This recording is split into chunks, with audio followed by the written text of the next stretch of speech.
kami mempersembahkan renungan Santapan Rohani, terjemahan dari renungan Our Daily Bread.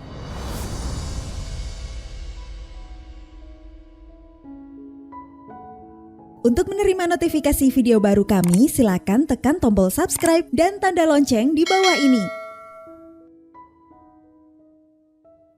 Sahabat ODB, pembacaan Alkitab hari ini terambil dari Kisah Para Rasul pasal yang ke-17, ayat yang ke-29 sampai dengan ayat yang ke-34. Kisah Para Rasul pasal yang ke-17 ayat yang ke-29 sampai dengan ayat yang ke-34. Karena kita berasal dari keturunan Allah, kita tidak boleh berpikir bahwa keadaan ilahi sama seperti emas atau perak atau batu, ciptaan kesenian dan keahlian manusia. Dengan tidak memandang lagi zaman kebodohan, maka sekarang Allah memberitakan kepada manusia bahwa di mana-mana semua mereka harus bertobat. Karena Ia telah menetapkan suatu hari pada waktu mana Ia dengan adil akan menghakimi dunia oleh seorang yang telah ditentukannya. Sesudah Ia memberikan kepada semua orang suatu bukti tentang hal itu dengan membangkitkan Dia dari antara orang mati. Ketika mereka mendengar tentang kebangkitan orang mati, maka ada yang mengejek, dan yang lain berkata, "Lain kali saja kami mendengar engkau berbicara tentang hal itu." Lalu Paulus pergi meninggalkan mereka, tetapi beberapa orang laki-laki menggabungkan diri dengan dia dan menjadi percaya.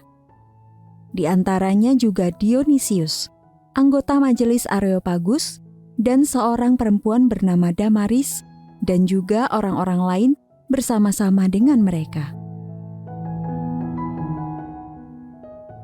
Ayat mas renungan hari ini terambil dari Kisah Para Rasul pasal yang ke-17 ayat yang ke-32. Ketika mereka mendengar tentang kebangkitan dari antara orang mati, beberapa orang mulai mengejek.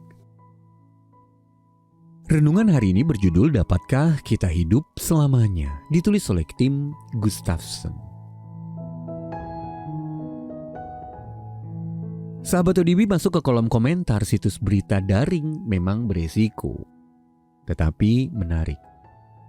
Dalam komentar terhadap wawancara dengan seorang jutawan yang sedang berupaya untuk hidup selamanya di dunia ini, seorang pembaca mengunggah kutipan dari Matius pasal 16 ayat 25.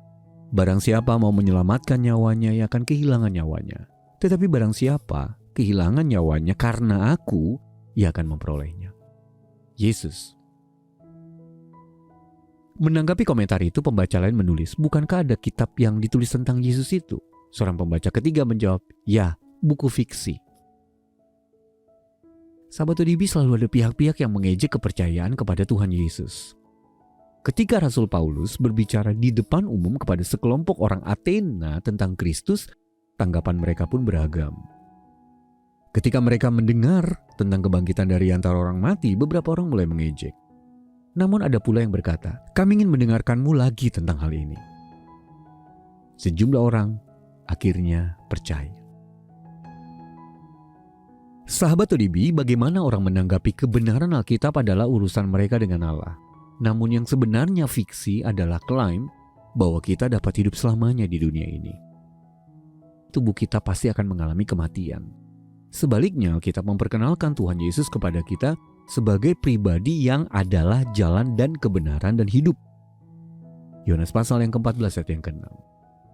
Jadi seperti Paulus, kita dipanggil untuk membagikan kepada siapapun yang bersedia mendengarkan tentang apa yang telah dilakukan pribadi itu bagi kita. Hasil dan upaya tersebut dapat kita percayakan sepenuhnya kepada Roh Kudus. Sahabat ODB, apa yang Anda rasakan ketika orang lain mengejek iman Anda? Mengapa penting untuk tetap membagikan keyakinan Anda tentang Yesus kepada mereka? Mari kita berdoa. Ya Bapa, terima kasih untuk putramu yang telah mengalahkan maut bagi kami. Aku berdoa bagi mereka yang belum percaya kepadamu, agar kiranya Roh-Mu menarik hati mereka untuk mau mengenal dan percaya kepadamu. Dalam nama Tuhan Yesus kami berdoa. Amin. Penghiburan yang Anda rasakan hari ini, rindu kami bagikan juga kepada jutaan orang lainnya. Jadilah perpanjangan tangan Tuhan bersama kami. Lewat doa dan dukungan donasi Anda, kami dapat terus hadir membagikan firman Tuhan yang mengubahkan hidup ke seluruh penjuru negeri. Mari bermisi bersama di santapanrohani.org.